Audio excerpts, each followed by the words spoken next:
We're getting tired of doing these now, huh? Yeah, eh? Maybe we should get a properly produced intro for this successful Oilers pod. Oilersnation Radio. To be fair, no one's complained about it. Tuesday edition. Bag Milk, Liam, Rick, Tyler, No Nation Dan. That's right, folks. Only 42 more minutes till word association. 42 minutes until word association. You're going to have to stick around or just slide your finger on, scrub right to the end. You'll have the best 3.5 seconds of your life. Promise. Got it? Good. As we do every time on Oilersnation Radio, we start out with a shout out to our friends at Oodle Noodle. And I don't know where you're listening to this podcast, fair listener, but it is cold in Edmonton today. That makes me feel like a wonton soup, maybe, Rick. Some spring rolls and a green onion cake in there as well. That'd be a nice little meal for me today. Hot box. Hot box would be great too. Blow a little fire, melt all the snow myself. Warms you up from inside. Mm-hmm. Golly Wally. That does sound good. I live right by a noodle, so maybe I'll drop by. Pop on in there. Get yourself a hot box. I drive past the one on St. Albert Trail every day going home. That's temptation I'm fighting. Well, maybe today's your day, Tyler. Maybe. And if you're in Calgary, first of all, you made a poor life choice. Second, go to Oodle Noodle. It's open there now. Get yourself something to eat. A great tie-in with this ad read would be if we were partnered with a real estate agent and we would be like, living in Calgary? Well, there's Noodle there, but also contact so-and-so real estate. You should move. Get out of there. Yeah, get out of there. There's no reason to be there unless you're a big fan of that head downtown. Nice head. It is a nice head. All right. Not many city. Yeah, the big head. Big head. Is that kind of like how Vegreville has a sausage? No. Vegreville has the Pasenka. The Mundare has a sausage. The Mundare has a sausage. The Kubasar ring. And Andrew has the mallard. Oh, yeah. Oh, the mallard. And Flair up north, that's near Peace River, has a giant bee. Yeah, well, we have a giant baseball bat. And there's that place with the big Cheeto now. A Cheeto? And there's a place in Alberta that I don't remember where it is. It's got the big UFO. Or St. Paul. St. Paul. There you go. Alberta. We're already getting into our summer content. We're just doing our favorite roadside attractions. I feel the Oilers should be taking this and adding it to the DVD. Oh, come on. Yeah, why are we showing the mountains? Yeah, we need to. Well, first of all, I need to see that DVD. In Cheadle, Alberta. Cheetos revealed a giant statue in the small Alberta town of Cheadle to promote Cheadle, the official name for Cheeto dust. I dig it. Wait a minute. This is an unlicensed monument, it sounds like, in Cheadle. Yeah, I'm reading this from CBC Kids News. That's where I get all my news. Yeah. What is 3 fingers holding a Cheeto? Yeah, Let's see. Can you spin it? Yeah, give it a little look. This is real, man. Whoa. How is legit. it? And the Cheeto is the dust on the fingers. Yeah. Oh, there you have it, folks. Right. So there you go. We didn't know that was missing a few, but I think we got all our bases covered. I think we're going to get some good UFAs this summer because of this. Do you want to know what? Actually, if you're listening to this, just hit us up, Owen Radio Podcast. What's your favorite roadside attraction in Alberta? That has nothing to do with anything. Maybe it's the giant beaver in Beaver Lodge. I love the beaver. So I go to Fort St. John every summer. And you have to drive past the beaver. I actually have a picture on my Instagram. My brother used to live in Beaver Lodge, Liam. You might enjoy that. He lived just around the corner. From the beaver. Yep. By the A&W. Yep. They get giant beaver. Let me find the picture. Yes, please take your time. That is a giant beaver. Mm-hmm. That's really nice. Yeah, that's me and the beaver. Yeah. That's in Beaver Lodge. So again, I want to hear from you. What is your favorite roadside attraction in Alberta? Yeah. I can't believe I forgot about Maybe you too are like Liam and enjoy the beaver. I am personally a fan of the bee in Flair. I like the bee. Anyway. The sausage is my favorite. Mundare. I like a sausage anyway. You know, you head on out there, maybe you get some garlic sausage. Kielbasa. It'd be nice. Real nice. You're enjoying yourself. Let's table the sausage and beaver talk and get into some trade talk for the Oodle Noodle Delicious debate. Why? First 4.5 minutes of talking about. I thought that was the debate. The number one roadside attraction. Yep. The dinosaur. Our friends at AMA Travel would probably love to hear us talk about that. You know, different spots in Alberta we could go. AMA Travel would love it. AMA Travel is going to send us to the world's largest mushroom in Vilna, wherever that is. Alberta? Yeah. Shout out to Vilna. Really? Yep. Are you listening from one of these small towns? Let us know. Are you in Dewberry at the world's largest chuck wagon?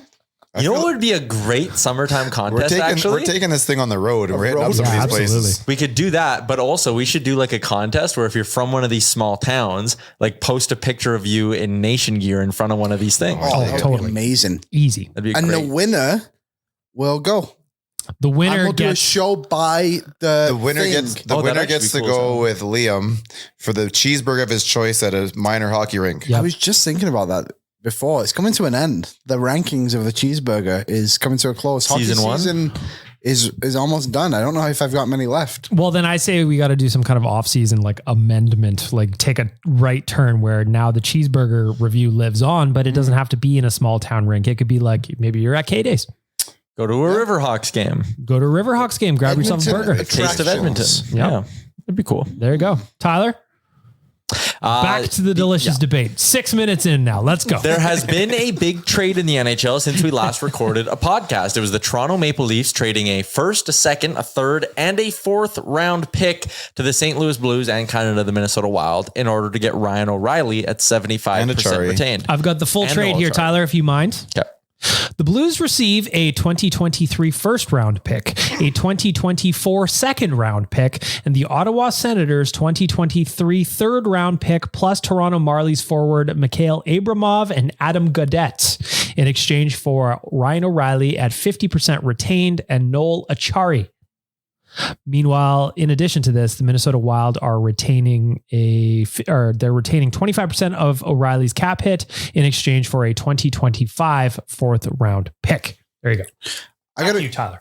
Would you have been okay if the Oilers gave up that for O'Reilly and Achari? Rick? Yes. Yes. Me too. Yes. Yeah. I can't explain to you how angry I was when I got the news. Explain and then to me. Before I could even get over it, because it's been a couple of days and I'm still not over it. Then we had to go through that stupid loss on Friday, which sat unwell with me. And then we had to go through the stupid stuff from Sunday, which definitely sat unwell with me. And now here we are right now. Wasn't Adam Gaudette, didn't he do something in Vancouver that made his teammates hate him?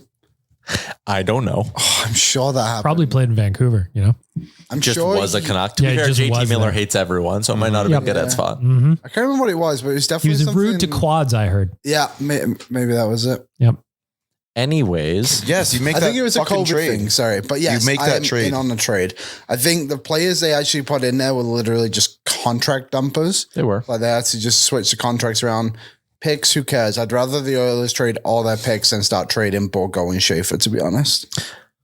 And Lavoie. Well, and like any prospect, I'm picks over prospect. And to me, like the thing that sticks out to me is, yes, I would make that trade any day of the week. I'm with Rick. I was also annoyed when I saw it because we're talking about players in Abramov and Adam Gaudette that are not part of the plans. No. Right. And then you've got magic beans sprinkled in there. Some are next year, some are or this year, some are next year, some are kicked 2 years down the road. Yes. Make that trade. Yes. The Leafs are better today than they were before. The only question I have, and you guys have the numbers in front of you, could we have fit that in our cap system? You would have had to dump Fogle. Fine. And as long as that's a move that's doable, then yes, there's no excuses. I am pissed about this one. See, and I'm a little bit more torn on it because I listened to everyone on the weekend talk about how it was a Kyle Dubas masterclass, what a trade, blah, blah, blah. And like, that's fine. But then I listened to Frank Saravalli on Monday on the DFO Rundown, which is going to be must listen to stuff over the next 10 days here. They'll be dropping 3 more episodes. He kind of made a good point that like O'Reilly, and I get they got Achari in it as well, but he kind of went for a little bit more than Claude Giroux did, which is a little bit weird. I guess part of it is O'Reilly didn't have the trade protection, and that makes sense. But I don't think this was a Kyle Dubas masterclass by any sense of the imagination, because they gave up an entire draft, 1, 2, 3, and 4. That is basically a full draft's worth of picks. But they're spread over years, though. I know, but I'm just saying if the Oilers would have done that, it would have taken a lot of bullets out of the chamber. And I'm on board that you got to shoot those bullets at some point here. Mm-hmm. I'm with you. But I don't think they needed both Achari and O'Reilly. I think they maybe are better off, instead of using 1, 2, 3, and 4 to just go get 2 forwards, using 1 and 4 to get a forward and then using 2 and 3 to go somewhere and get a defenseman. I wouldn't have wanted to see them pull the trigger on this specific deal because I want them to have some assets left over to get a D-man. Okay, but like you as a GM, you don't have to have a master. You don't have to like win every trade hands. You know what I mean? Like, so, and I like that Dubas paid the price. Do you think that this is an okay trade from both sides? 100%. Like no GM is sitting here going, I lost this one. But yes, no GM's getting their tires pumped going, you absolutely stole from anybody. 100%. And that's where I was going at is I don't think either side stole this one. I think the value lines up. The Leafs paid a big price, but for the spot they're in, they had to pay a big price. I think it would have been just a little, and I don't want people to take this the wrong way, but like a little bit too big of a price just based on the deal. Because again, I think the Oilers need a D-man, and I think if they would have done this, it would have really hurt their ability to go get a D-man. But couldn't you use 1 or 2 prospects to go get that D-man now? Or we were talking maybe. Like obviously dollar in, dollar out type of stuff as well. Yeah, I mean you could. I think Toronto actually needs a goaltender more than they do like a Ryan O'Reilly. Yeah, probably. Well, now there was an interesting thing. I was jumped in as the editor of Daily Faceoff over the weekend. So I was just kind of in touch with more of the stuff that they were doing. And the Leafs now have an opportunity where they're discussing it. Yesterday, this was from Daily Faceoff Live, where they could just park Murray on the LTIR until the playoffs start. And then that frees up about $3.5 million. Sure. They still need to get an actual goaltender. Like Murray, like their goaltending hasn't been great this year, right? No. And it's probably not what you want going into a series against Tampa Bay again, where you really, really need to win this one. Because if Toronto doesn't get out of the first round this year, they're in big, big trouble. But to me, though, like I look at this trade going specifically back to this O'Reilly trade, the Leafs got the best 2 players in the trade. Mm-hmm. And they had to pay a bunch of beans and like parts to get it done.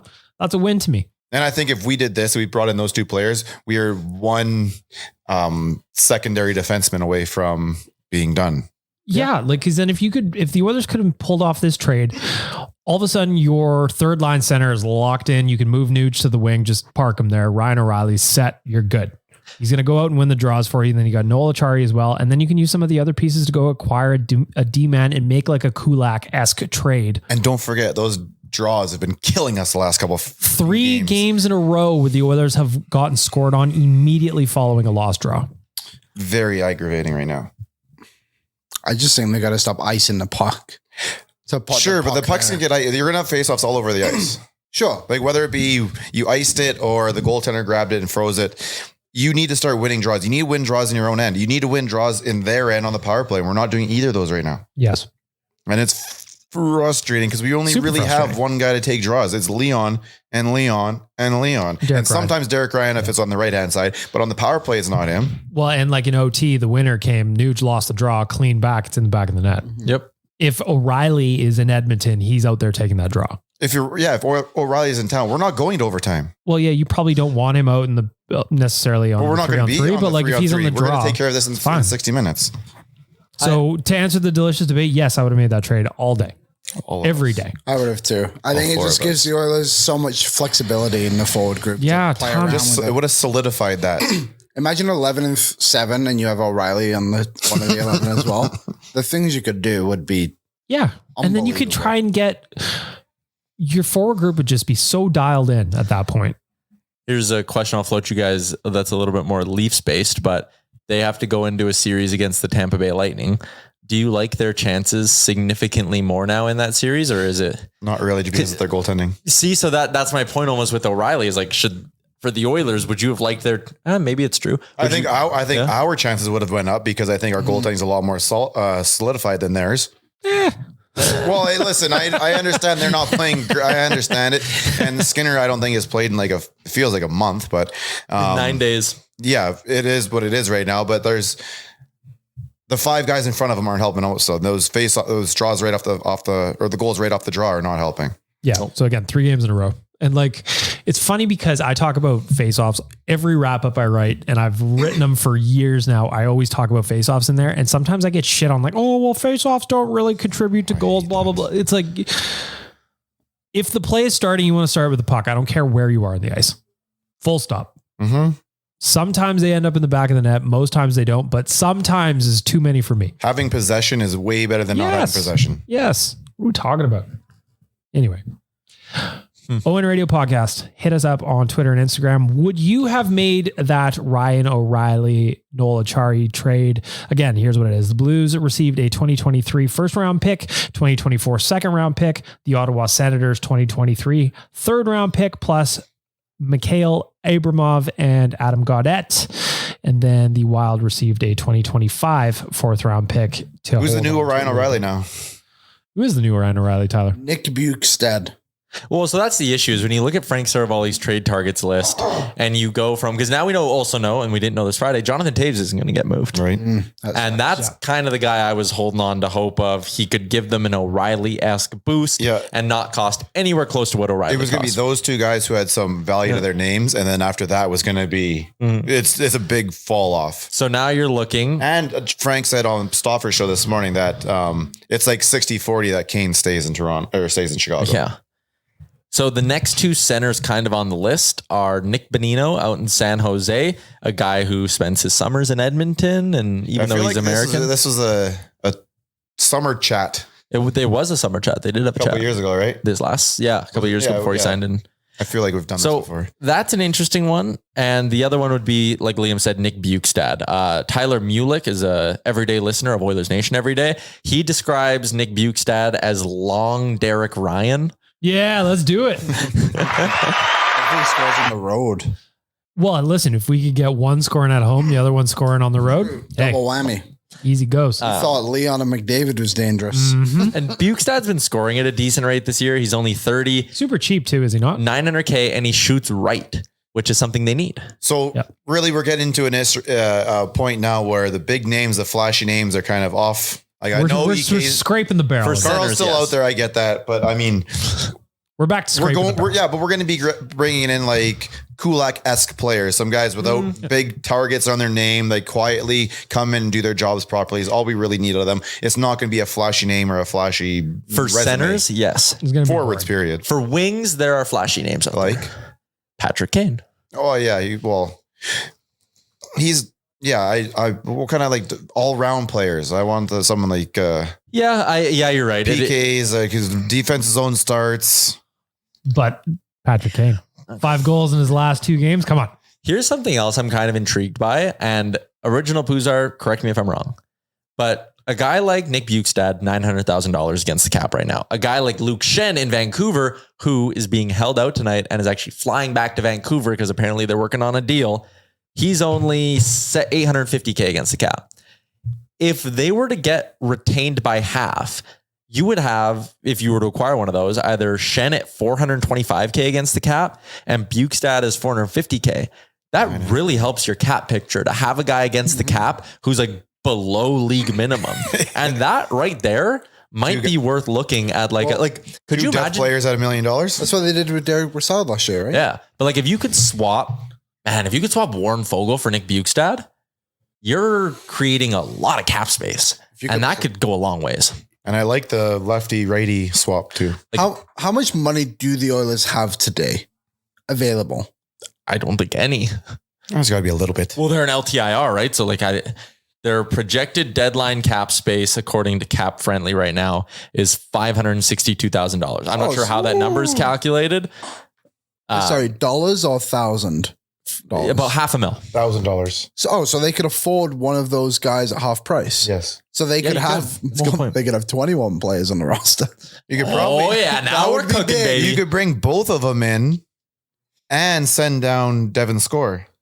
Well, that would just be. Yeah, you're right. Actually, you could bring in 2 guys and send down Devin Shore. Mm-hmm. So, again, I get that it's not sexy names, people, and but we don't need to necessarily need sexy names. We need guys who are going to take the right spot and do it properly. The Kulak-esque trades from last year. Yeah, and I do still think they need to go get some sort of a substantial name, but if it takes 2 third-round picks or a 3rd and a 4th-round pick, and you can get Schenn at 50% retained and Bukestad at 50% retained, that actually does make it easier cap-wise to go out and make a bigger splash somewhere. Like, don't scoff at these small moves just because they're not Erik Karlsson and Ryan O'Reilly is my point. Like, you will need more than just one useful player. Look at the Avs last deadline, right? This is why I didn't want Karlsson so much, because we were going to go all in and spend everything we had for one dude. But the Avs last year at the deadline, they went out and got Josh Manson, big sexy move, 2nd round pick. Went out and got Arturi Lehkonen, 1st round pick. But you know who else was sneaky good for them in the playoffs? Cogliano. Andrew Cogliano. And again, he didn't make headlines when he got moved, but that guy came in and helped them win hockey games. Yes, and that's exactly what I think we need right now. Yeah, and the Oilers, I think they need, a Lehkonen-esque piece, and I think they need a Manson-esque piece, but you still have use for a Cogliano-esque piece, and I think 100%. They can look around the market for that. Yep. So yeah, I think Cotton Holland's definitely going to have a lot of haters on him this year, but I think he's going to bring in a couple of guys in those spots. Haters going to hate. They are. Haters going to hate. Haters are my motivators. These are the posters that Ken Holland has on his wall in his office. No, he's got to hang in there, kitty. He's got a lot of walls, man. He's got a lot of walls. Only 2 years till retirement. I bet he has a picture of Kenny from South Park in his office. Maybe like a figurine on his desk. Bobblehead. Yes. One of those. What are those things called? We have the Simpsons one out there. Funko Pops. Yeah. Yes. Well, they're bobbleheads, I think. They don't bobble, but sure. Yeah, they do. I don't think so. I have a couple. None of them bobble. Mine bobble. Really? Yeah, you just got to give it a little whack. A little bobble. Let's give him a little flick. Little wax, beavers, and sausage. Oilers Nation Radio. 21 minutes in. What a podcast today. 21 more minutes till work association. Anyone would think we have literally nothing to talk about. This is probably the busiest time of the year. August. Yep. This is August content right now. There's a lot of options. But we're just treading water right now. We can sit here and talk about all the names we've been talking about for weeks already, right? We just need something to start happening now. And legitimately, I'm over here writing copy for ads. So, but we only have checked out. Hey, on a positive note, we only have 2 more podcasts before the deadline.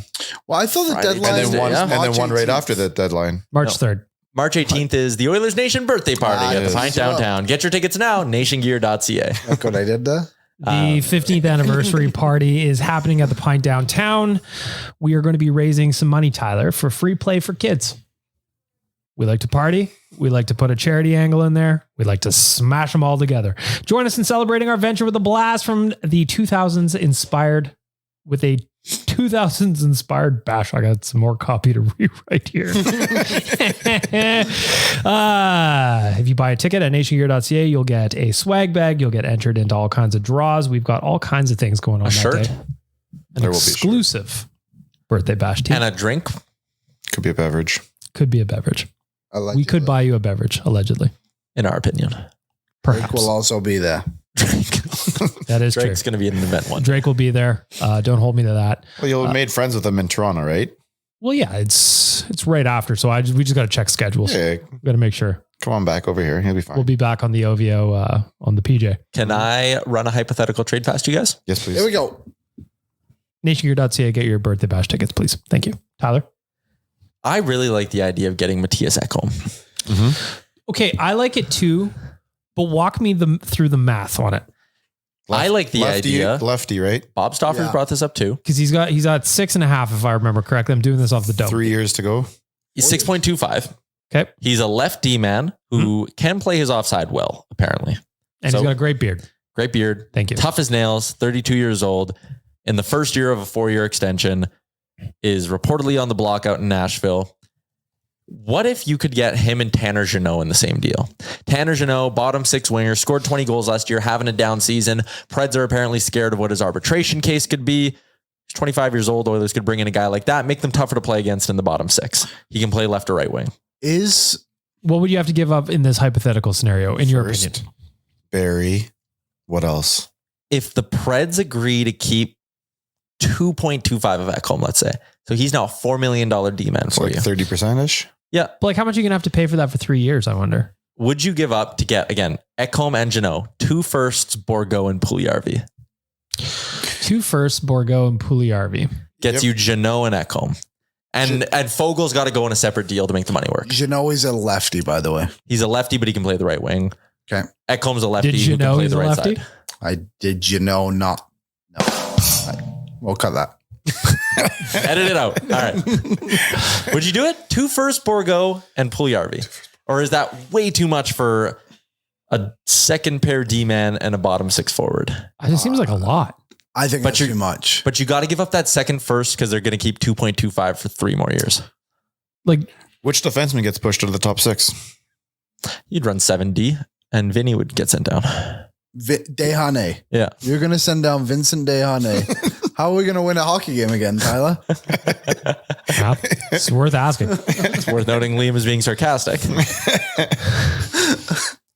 I think that is a lot, but it's hard to say because I can't think of any equivalent to it. So the only one, just because it's recency, like, is Tanev what is he's had one good year in the NHL? Yeah, well, yeah, he's had one good year, and this is kind of his second full season, and it's not been a great year.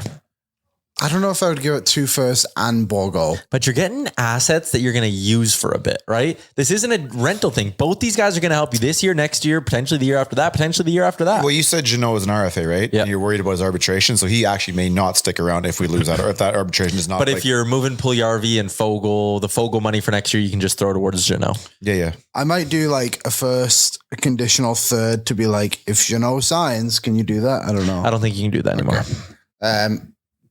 I think I would do a first, a third. Why can't you do that? Money for a contract, and then maybe like.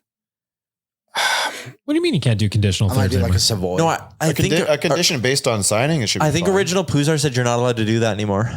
Since What is he, a lawyer or I something? think they changed it in the last CBA. You can do it based on how far you go or like something like that, but you can't but not do. if you sign the contract. Yeah, This is bullshit. I know. I'm not giving up 2 firsts and Borgo. For a Says it's 3 32-year-old firsts. man. Yes, you're essentially giving up the Carlson package minus Barry, right? 4 firsts if you're counting Puljujarvi as But well. you're getting an extra asset and you're not losing Barry, who you might be able to flip in the summer for a second round pick, first round pick. I just don't think you have to give up Borgo. I don't know. But you have Reed Schaefer and Dylan Holloway, Give up Ralph Reed Lavoie, Schaefer. Tyler Tullio, Matvey Petrov. Bye-bye. I would Sorry, rather. Wanye. I would rather move on from. I'd rather move on from Schaefer than Borgo. Me too. 100%. Just a lower end prospect. To be honest, I just don't think those guys get moved. And I'm just like looking at some of the prospects that are getting moved right now. Like nobody's giving away their blue chip people. That's the thing. I Or- think they have more value. Would you move 2 firsts and Broberg in this deal? No. Probably not moving Broberg. But then your left side still for the next 3 seasons is just Nurse, Kulak, Ekholm. Doesn't that sound good? But can't you get Broberg at a Clefbaum deal right away? Maybe. Yeah, maybe. But you'd be running a blue line next season that is Nurse, Kulak, Ekholm on one side, and you could run Cece, Barry, Bouchard with Darnay as your 7 next year, and you could run 11 and 7, and that's a pretty tough blue line. I don't know. I don't want to give up Broberg either. I'm not like, But again, like, But there's some players out there where if Broberg's and we keep gonna talking bring about him in, then you have to consider it. And you also have to remember this deal again. The reason, and I know some people might be scoffing at the price I'm throwing out there, it's going to be sky high because you need Nashville to keep money with term on Ekholm, and it's going to be sky high because it helps you win this year and next year. Like if you want to make a big splash, you gotta give to get. And I get that that's a lot to be like 2 firsts and a high end prospect to make this deal work. But there's also the money side of it that you're going to pay more to get. And this isn't a rental deal. Like we just talked about the Leafs giving up a 1st, 2nd, 3rd, and 4th for 2 months of Ryan O'Reilly and Noel Acciari. They gave up a lot, and that's a rental deal. Those guys are in all likelihood going to walk at the end of the season. Who was the last player to get moved with like multi years on his deal? I know Brandon Hale's like one that comes to mind, but the reason He went for 2 firsts. but he was also worth 1.5 million. So I think that's why the value went up a little bit on the picks, maybe. And it was Tampa Bay firsts. But he's also, That's true. I know he's grown a little bit into that top line role, but when they How got tall him, did he get? oh, yay. Good Mornville boy. Shout out to Brandon Hagel. But like when they acquired him, they were giving up 2 firsts for a middle 6 guy, Yeah, a middle that's 6 true. winger, which is like, if you're ranking trade value of like, you know, a They're good not very centerman high. is up there, a good D-man is up there, and then wingers. Yeah, I don't know. I'm starting to wonder if a lot of teams would rather just have picks rather than prospects, so then they can pick their own guys. Because But you see contracts might have to be varied into somehow. because you see when new GMs come in, Yeah, they a want lot to of the pick the guys. picks the last GM made were like, Yeah, we can Gonzo. toss those because they're not our guys. We didn't pick them. So I I like that idea too, though, because I think we have enough in the cupboards right now to move Me next too. couple of years draft picks. It's like today. Oh, I saw the clip that went up with you, Tyler. Would you trade Raphael Lavoie? The answer is yes. Depends what it's Depends. for. Like but yeah. if it's part of a return for a guy who's going to be here and Dude contribute. just scored 4 goals 2 nights ago. Yeah, that's great. Ups the value. He's a big boy. Would you make that trade you proposed just now? 2 firsts. Borgo and Pooley. So essentially 4 firsts. Pooley's not first. He's a 4th overall. He used to be, but he's not anymore. Yeah, I would.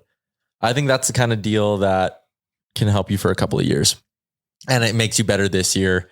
It's a ton to give up, but I think I would. It would be so hard to do it because that's such a big price tag. But like, if you believe in Ekholm as a true top 4 guy who can take on tough matchups, I think there's a trickle down effect of him making Nurse better. I think there's a trickle down effect of him making Kulak more effective, potentially on a pairing with Barry. Maybe Ekholm is Duncan Keith for Evan Bouchard, and that calm, physical D-man who disrupts cycle makes life easier on Bouch. Like, I think the trickle down effect of Ekholm on this blue line could really work out well for the Oilers. And I just like the idea of Tanner Chanel because he fights a lot. He's a Sasky boy. He has a 20-goal history. Sometimes guys like that takes a while for their scoring to really hit a consistent stride. I like the upside of a Tanner Janot ad in this thing too. And at worst, he's a good young bottom sixer who I think could be a productive NHLer full time. Do you like Tyler's trade proposal, dear listener? Let us know on Radio Podcast or email Tyler@Oilersnation.com directly. He prefers that. Send your feedback to Tyler about all things. Thank you. As we mentioned a little bit earlier, 2 spots left on the Nation Vacation to Toronto, courtesy of our friends at AMA Travel. They put together a hell of a package here. We're going to be going to Toronto March 10th to 12th. We're staying in the Royal York Hotel. We're going to be watching the game from a suite. Justin Bieber will be there. Probably not. You're going to want to be there. Get the last 2 spots. Snag them before they go. Nationgear.ca. We're just about to leave, Ty Guy. We're almost on the plane. It's only like February is such a weird month for this because it's only till the 28th, right? So I keep thinking we're like 10, 11 days from the end of the month. We're like 7. Yep. Which means we're only like 17 away from this trip, not 20. That's just a over big 2 difference. weeks. Big difference. Anyways, we'll pause for an ad here and come back. People, we're getting closer to word association. All right. Well, I guess we might as well talk a little bit about the fact that our boys are on a 4-game losing streak, with the last 2 losses specifically being incredibly painful as the Oilers gave up a 3-goal lead in each of those. Rick, where do you want to start with this? Because I don't know about you, but I have a pretty good idea, knowing you as well as I do, that your Sunday afternoon was a little spicy, just as mine probably was. Yeah, it was still a little stingy from Friday night. I was still angry yesterday. We're official. Oh, no, it hasn't gone away yet. We're officially in that point of the seed. Like, I'm in my playoff run now. Okay, I'm in my playoff push. Oilers have a bad game, an 8:00 game. Game's over at 10:30, 10:45. We lose that game. My night's over. My night's ruined. I'm angry. I don't want to talk to anybody. I put my phone away. I'm just glad I'm not on. There's no microphones around me at that time because I'm not very reasonable at that time. But I really hope the team's feeling this way too, and they're gonna. And I hope so. But it's frustrating. I know it's. I get a little heated. I get a little emotional, so I need to bring it down a bit. It's not as bad as it feels, but they really need to start fucking finding a way to hold these 3-goal leads. They got to be absolutely irate about it. Because part of the problem for me is, one, giving up 3-goal leads is annoying no matter what. Doing it 2 games in a row drove me nuts. They need help. Yes, they do. And then also the fact that when the Oilers were actually on their little run there, where they were collecting some wins and they were getting some points, they didn't make any movement in the standings because everybody ahead of them was winning as well. And it just made it so extra annoying. No, we got to like even games then, because we were like before the break and whatnot. A couple teams had 3 games in hand on us. Now we're about even games, and the points situation is what it is. I still think we win this division, but these guys really need to get fucking going now. Looking at the division today, Liam, I want your thoughts on the losing streak here. Plus 400 to win the division right now. Just thinking that. Yeah, I went and looked earlier today. The Oilers are 4 points back of the Vegas Golden Knights. They are 3 back of LA. They are 2 back of Seattle. Liam, what do you make of this 4-game losing streak? It's just bad habits creeping in a little bit. Penalty kill hasn't been great. Goaltending is low at its standards the last few games too, so that's alarming. But the good news is they're scoring goals at least, which is positive. So the offense is there. It's just stupid little things. Like, don't you think the whistle should have been blown on the one against the post? I thought it was loose. It was under his skate, but the ref can't see that from where he's standing. Fair. That's true. The ref can't see that. He's got to blow that down. When you can't see the puck, you blow it down. It's happened. The exact opposite has happened to us. I don't know how he didn't. He skated up there. He had to like go around the corner to see if the puck was in the damn net, to see where the puck was, period. Yeah. Like, I believe that should have been blown down. Against Detroit, needed a save. Well, you got one who's just 4-4 at that point. Yes. Yeah, the 2-on-1 Tyler Bertuzzi. Big save, but you're paying him to make those saves at the end of the day, Mr. Campbell. And we've seen some positives out of him, but right now it feels like he's kind of fallen back into his old ways a little bit. And for me, I know there was a lot of talk about, why didn't Skinner play? It's like, well, he was sick. Like, there's clearly something going around this dressing room right now, which is plaguing their game a little bit too, obviously. So I think the people who are on Woodcroft are saying like, why did Campbell start Sunday? It's like, well, Skinner, didn't he leave the bench or something on Friday night against New York? I believe something like that happened. Something like that, yeah. So yeah, it's just give him a break. Stu's back tonight. Boys will be buzzing. We'll beat up those. What do they call them? They're the Flyers. Yeah. That's what they call them now, at least. What did they call them before? The Broadway Bullies? The Broadway Bullies. Isn't Broadway in New York? Broad Street Bullies. Broad Street Bullies. My bad. Bourbon Street Bullies. That's what we should call the Oilers. That was the 80s Oilers. Yeah, they hang out down by where HMV used to be. Makes sense. Tyler, what are you making this 4-game losing streak? Because it's been very frustrating. You know, all those times when we'd sit here in years past and laugh at teams like the Calgary Flames, who, they're only in the race because they picked up loser points. Well, now we've become the very thing we set out to destroy. All those times where we said, why can't the NHL do the 3-2-1 point system? Damn it.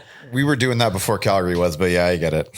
To be fair, if they did a 3-2-1 point system, the Oilers would actually still be looking pretty good, but still, it's frustrating. Like, at least the last 3 were winnable to me.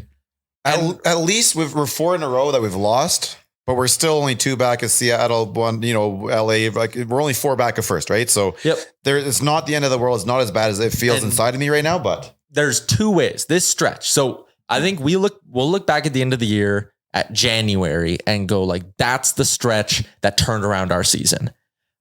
This stretch in February, we will look at it very differently depending on what happens in the next 3 weeks. If the Oilers go and win 8 of their next 10 and go on a heater, we'll look back on this and go, look, even when the Oilers struggled, they picked up all these points. They were struggling. They were getting points, and those count in the standings. Good teams find a way to get points. Yep, good teams find a way to get points. That'll be our mindset if the Oilers go on a heater again at some point.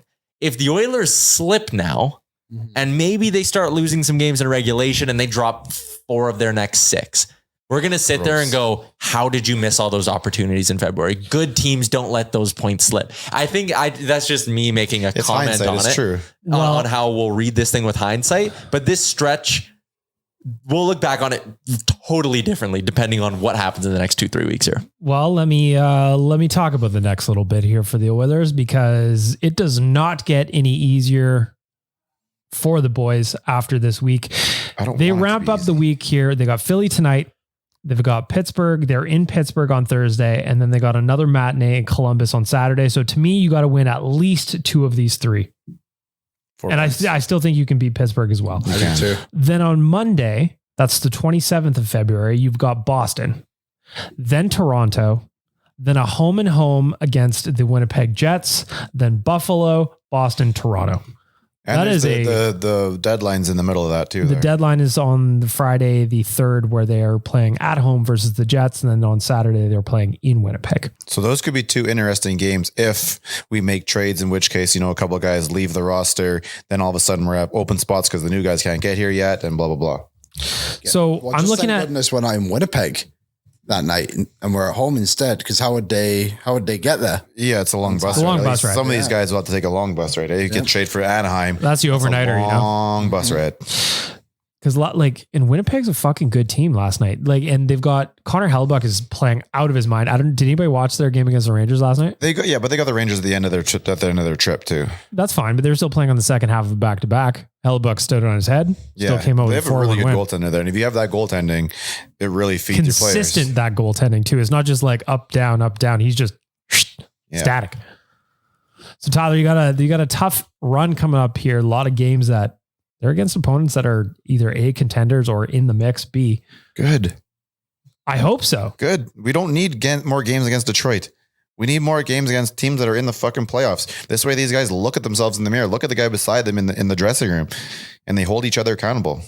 I hope so. I mean, like today I look at Philly as like, no, not mathematically a must win, but spiritually it has to be. These guys have to be pissed. This has to be a team they have to come out and feast off of. And again, Philly played yesterday against the Flames. They lost Travis Konecny, who's their leading scorer right now. Healthy scratched one of their best D-men in Travis Sanheim for some reason. So that was really bad. The Oilers need to have this game. Juniors in Calgary too. Yeah. It was a dick move. They need this game. Mm-hmm. Yeah, man, I said this last week when they lost to Montreal. I said, if you don't turn it around and beat Detroit, it could get turned into an ugly stretch. And I'm looking at the games against Philly and the game against Columbus, to a lesser extent Pittsburgh, because they've lost 3 in a row and are struggling too. But Philly, Columbus are must wins, because you're right, Bag Milk. You outlined it. That is as much as I love the idea of them going toe to toe and beating some contenders, Rick, going Boston, Toronto, Winnipeg, Buffalo, Boston, Toronto. It's not going to be easy. Daunting. Yeah. That's a murderer's row. Like, that could not end well. So you need to get the points when you can, because even just expecting to be 500 against those teams is asking a lot. A big thing too is the Oilers need to get their goaltending locked in. Like Stu needs to get healthy, get some at bats back in. Campbell needs to sort it out, because I'm looking at this schedule and I see a lot of teams that will punish you for mistakes, and the Oilers are making a lot of them right now. Rick talks about committing to defense all the time. But on the positive note, they are definitely out there scoring. They're look, we played 2 games in a row where we thought, these are going to be big games. And in the first period, we had these guys both killed. Early payouts, Rangers, cash. Avs had them both. And all of a sudden, that third period comes around and we know what happened there. In the last 3 games, last 4 games, the Oilers have scored 15 goals. In 4? The last 4 games. Almost 4 games. They've given up 22. Math es no bueno there, because they're bleeding chances. They can't get stops, and they've gotten back, like Liam, you said, they're reverting to bad habits. Mm-hmm. But sorry, Tyler, what was that thing we spoke about yesterday on Oilers Nation Every Day? They're not actually bleeding. They're allowing shots, but they're not allowing good shots. Well, I rattled off some numbers, courtesy of Natural Stat Trick, which is a tremendous resource for people who want to kind of get a look at this stuff. So since February 1, at 5-on-5, the Oilers actually, this is just surprising to look at, but in terms of shots against per 60, the Oilers are 13th in the NHL at preventing them. So they're slightly above league average or league average when it comes to shots against. Scoring chances against per 60 so far in February, the Oilers are giving up the least in the NHL per game. We look at the Detroit game, and I don't think any one of those goals was a scoring chance. Yeah. So the Oilers are giving up the least scoring chances in February, 13th least shots against per 60. Guess where they are in goals? First. 11th worst. Ugh. Yeah. So again, I don't like being the guy who has to sit here and rag on the goaltending, and everyone keeps going, it's the blue line, it's the defense, Darnell Nurse has made some bad plays. Cody Cece's made some bad plays. Kulak's made some bad icings. Bouchard's had some brutal giveaways. I get it. But you need a save. And the goal or the blue line would be way less of a conversation.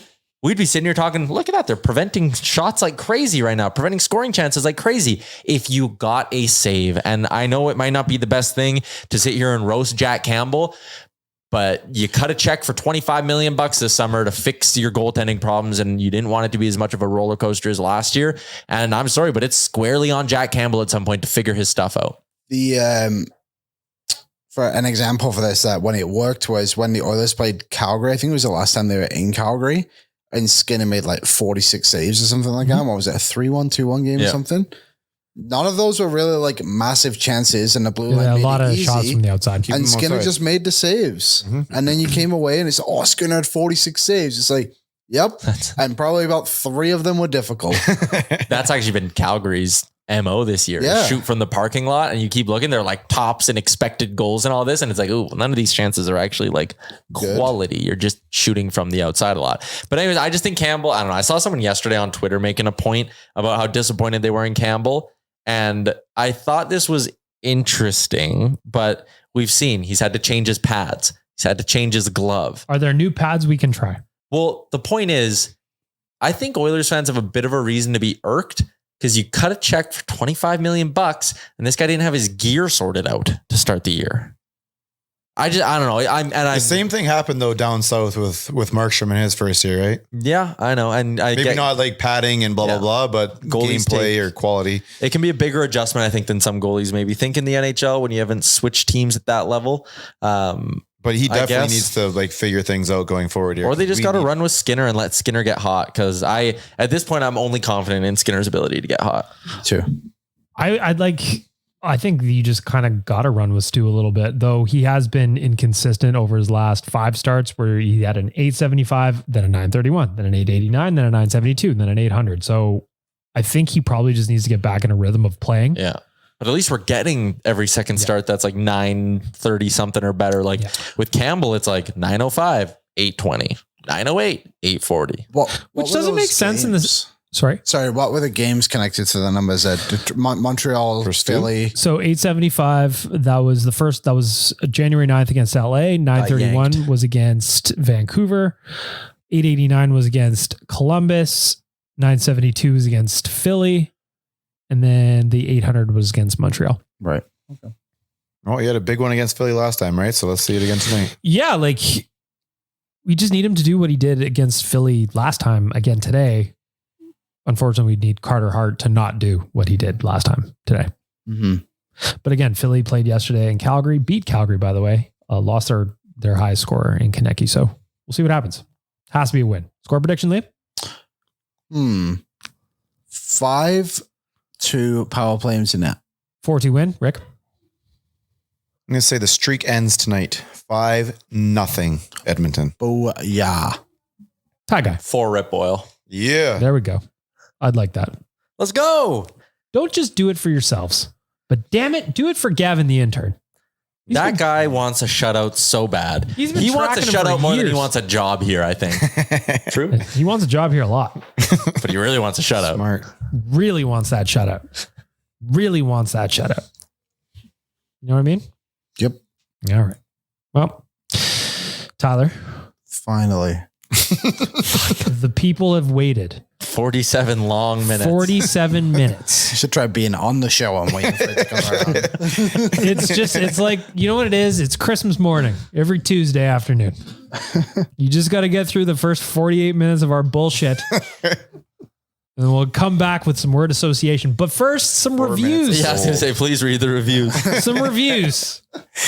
This one was just great. This one came in on February 15th from Hardy Stew Lover. It just says no. 5 stars. No. Was there a question behind it? Was that the one where no? Just no. All right. Title, no. Review, no. 5 stars. So we take it. Thank you.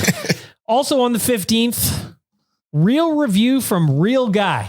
Ah, yes. We got a 5-star review again, and it says, if you take away that one word segment, I'm never listening again. Big fan. Seems like we got to keep it. You didn't even call it the right name. No, wrong name.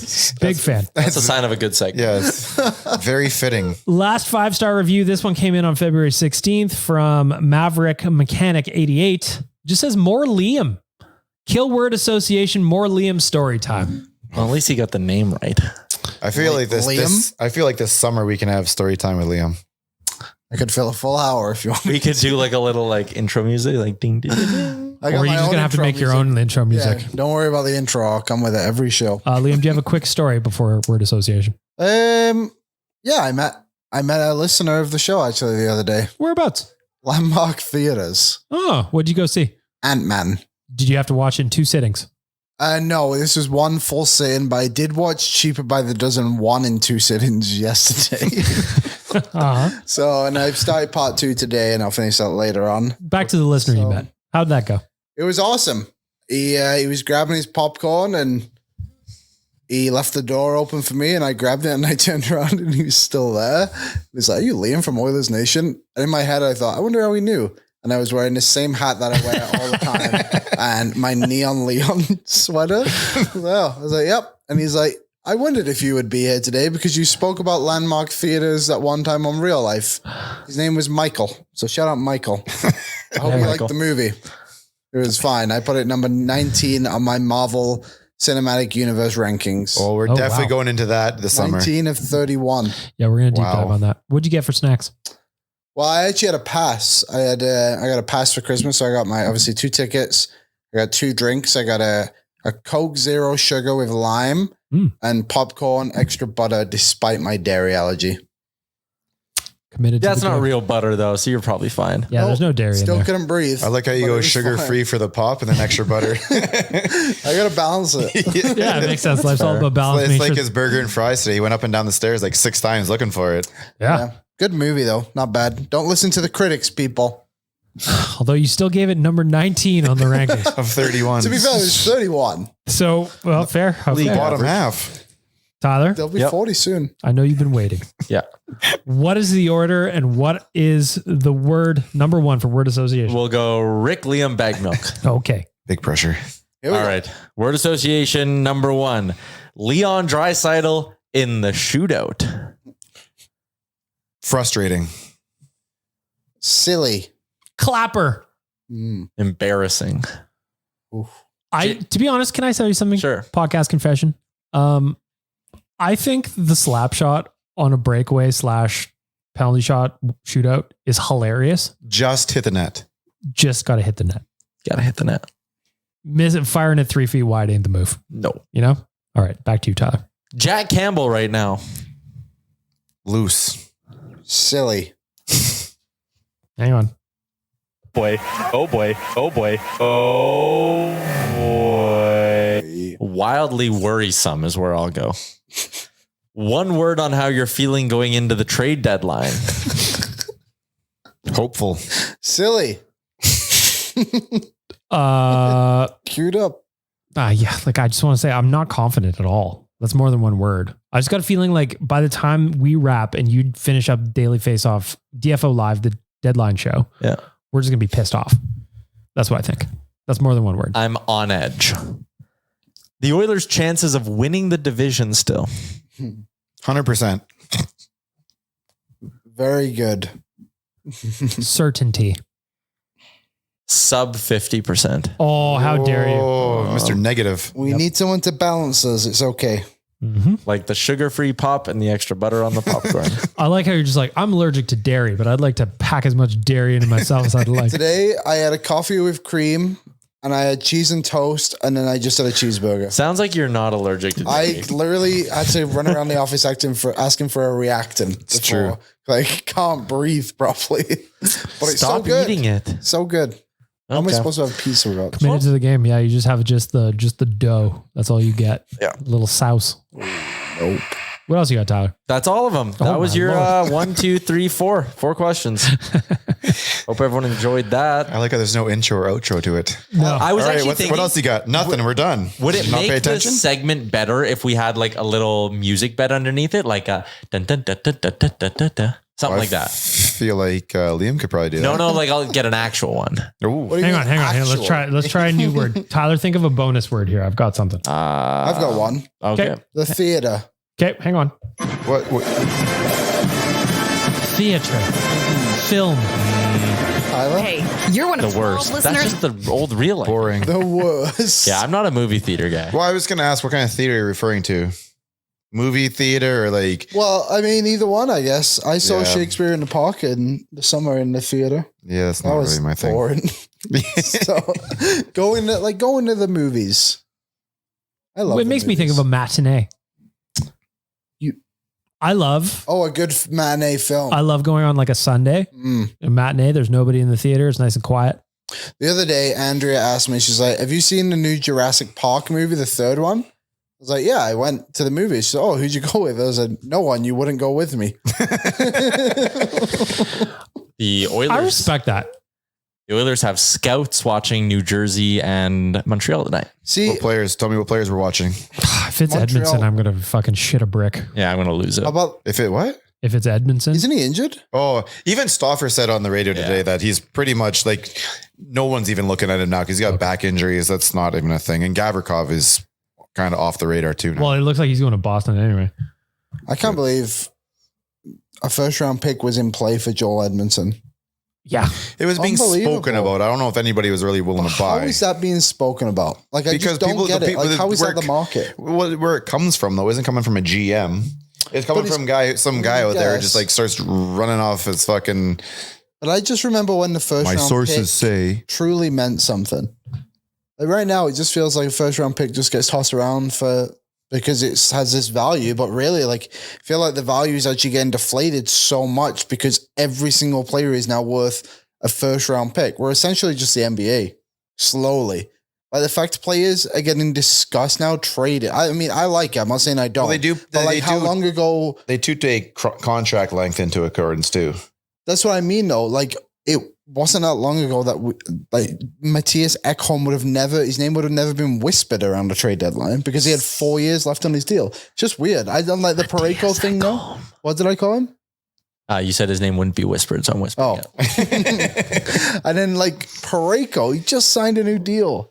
How is this guy on the trade market? I mean, it's good. It gives us stuff to talk about, but it's just like, it's so wild now that this is where we're at. So I'm very curious I think this trade deadline could actually be like quite a big milestone if those players get moved.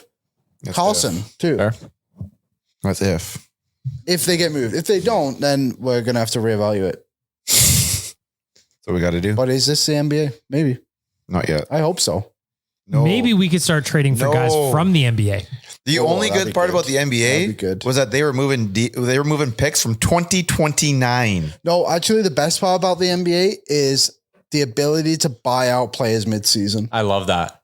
Yeah, that is unbelievable. I love that. Can you too. imagine if you could Man, do that's that? cold as fuck. I didn't know that. Yeah, you can do that. Russell Westbrook just happened to Russell Westbrook, a 9-time All-Star. Isn't he going to the Clippers? Yeah, he's going to the. So he's not even leaving LA. They traded him, I think, to Utah, and then Utah just bought him out, took all the money, grabbed like 2 or 3 first-round picks for him. How does that work against their cap? Do you know? There's basically no cap in the NBA. So it works a bit differently in that way, but like I it wish would they be got rid of the great cap if there in was a way NHL. to do that in the NHL, that you could like just literally dump someone on Arizona, for example, and they're like, okay, we're just going to buy him out, but you have to give us 2 first-round picks. I've said it a bunch of times, like in the NHL. I wish they just had to apply a franchise tag to people. Yeah, that'd be great. One guy. Before we wrap up the podcast, Tyler, got to check in with our friends at Betway. Just curious what you guys are doing today. You're looking at the Flyers game. The Oilers have lost 4 in a row. Seeing what's doing. Let me float a couple of trades over for you, Liam. Let me know what you think. Okay. I lost my risky business. Say Post. trades or bets? Or bet, sorry. Yeah, that's better. Bets. We were talking bets for our friends at Betway.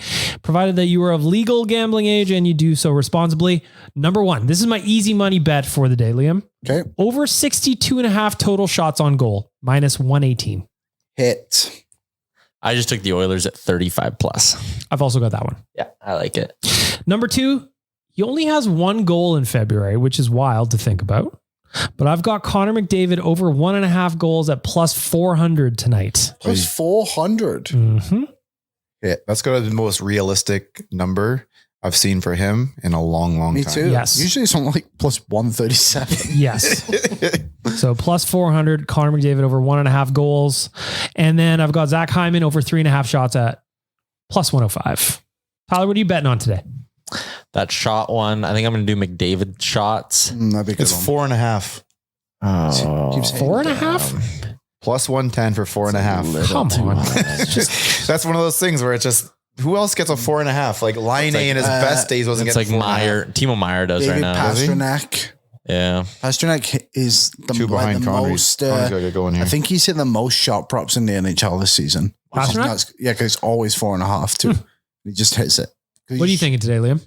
If you're feeling frisky. My Oilers Nation everyday game day bet was power play goal and empty net. Because I need to climb back up the rankings and get right on Tyler's tail again. It's gone terribly this season so far, so I like that one. I like the idea of a Skinner save prop. I can't remember what that is, but I think. Aren't you worried? Like the Flyers don't shoot the puck a lot, man. Aren't you worried about last that? time? Yeah, I guess. And he That's fair. stopped them all besides 1, 2, maybe 3. I can't remember how many he scored. Didn't shoot. It was a shootout. It was a yeah. shootout. He'll be fine. What do you guys make of the Oilers' struggles in OT right now? I think sometimes stuff just gets between the ears a little bit, whereas now you're just in your own heads Where it's oh shit, we just blew this 3-goal lead. Because on Sunday, they started, it was Nuge and McDavid. Yeah. I don't know. I'm so split on the idea of not having Draisaitl and McDavid play together because they do probably give you the best option to win the game there and then. I think we've spoke about it before. Don't you find it weird that Kulak's the second defenseman to go out? A little bit. Over who? Barry. Oh, yeah. Broberg. Yeah. No, I think we should go 3 forwards. That's fine. Well, then over a forward, someone else was doing it. I'd like to try that just at least once. Throw the 3 centers out there. Let's see what happens. Yeah. Just see what the other coach does. Just see what it feels like. It might feel good. He just tosses out 3 defensemen. Yeah. My only thing for overtime is I want to see Woodcroft take more risks. You've already got the point, like whatever. What's the risk that he can take though? So this is my example. Lasers, maybe? Maybe lasers. Tilted in the ice. The other day when they played Philly, Ryan McLeod came out for that overtime. Had a really, really good shift. We have not seen him in overtime since. Why? Like, why are we not trusting other players on this team? Besides the played yesterday, didn't he? Did he play Sunday? So. I think he played a little bit on Sunday. Okay. Yeah, I'm fairly certain I saw him out there. So Sunday. But that's also, they went to overtime against Detroit and New York, and he didn't see either of those games. It just seems odd. Like, I would just like to see him just believe in some guys a bit more sometimes. Tyler, what do you figure out, team? I think what I'd like to see is I'm okay with McDavid and Draisaitl to start. But if you lose the draw and the team like circles back, pull one of them off. Because they're just going to try and do that the whole thing, stay around for a minute and go off. This would be my ideal OT strategy is, okay, so you start McDavid, Draisaitl, Nurse are all on the ice. Leon, if you don't win that draw, is the second it's safe, you're off. And would it be him or would you line up Connor on the right wing close to the boards then? Yeah, sure. You could do that too. Yeah. So I would do that, have them off, and then be rotating those 2. I think you're almost in a weird way better off with always having one of those 2 on the ice than having them both at the same time, unless you can win the draw and then you have possession first. And then it's like, okay, have at it, boys. But if you don't win that draw, off, Hyman's on, run Hyman and Draisaitl or whatever you need to do there. Draisaitl comes off, McDavid comes on, Hyman comes off, Nuge comes on, Kane comes on, whatever you need. I want to see a little more running gun. There's too many times where you get the puck and you could be like a quick one off the boards and it's a race to the puck and for a 2-on-1, but we instead try and hold the puck, get possession and then whip around in our own end. Like coming up 3-on-3, I think is tougher than if you throw it off the boards and start letting guys chase it. Fair. Do we know what happened to Evander Kane? Upper body. There was a video. What Zach that got mean? a video. So the video showed, I can't remember who tweeted it out, but it was out there. Zach. Zach Lang? Yeah. Our friend? We work with our friend. Yeah, Zachary. Okay. So Zach Lang Gregor tweeted pointed out in one of his tweets this morning too. Maybe that's what it was. And so he comes in No credit for Zach. and his elbow and shoulder kind of get compressed against him. So I wonder if that's what it was. That must have been what it was. So however long that is. Why are you laughing? Not great. I just like you put a little some physical or some visuals into this and Maybe we'll cut it. Maybe we'll cut it as a video. People can see it online. Waz, grab that clip. Do the overlay of the collision and me having my elbow out on a game. Yeah, pushed. Yep. For our friends at Oodle Noodle, AMA Travel and Betway, thank you for joining us today. Hopefully your Tuesday wraps up with an Oilers win. And remember to send us the big statue things. Yes, we want to know roadside attractions. Hit us up. ON Radio Podcast. There's tons of them in Alberta. I'm actually looking at a list. I don't want to spoil them for you. It's up to you to find those on your own. We're getting a motorhome in the summertime. We're taking this thing on the road. Nation Motorhome. Now we're on the road. The That'd be R fun. isn't radio anymore. It's road. Yep. Oilers Nation Road. We got the I'd big like company now, right? We can get the Madden bus, I think. Yeah. Why not? Google Absolutely. I mean, somebody out there probably would have to not be here anymore, but we'll just use that money on the Madden bus. That's fine. Right. Makes sense. Figure it out. Lastly, go to nationgear.ca, grab yourself the last 2 tickets to Toronto with us, the last 2 trips to Toronto, I should say, or tickets to the Oilers Nation 15th birthday party. That's where we're going to wrap it up, Tyler. Maybe if you could, I'm putting you on the spot, wrap up this podcast with a message of hope. The Oilers play well against good teams, so these next couple weeks could be all right. There you have it. Have a great week, everybody.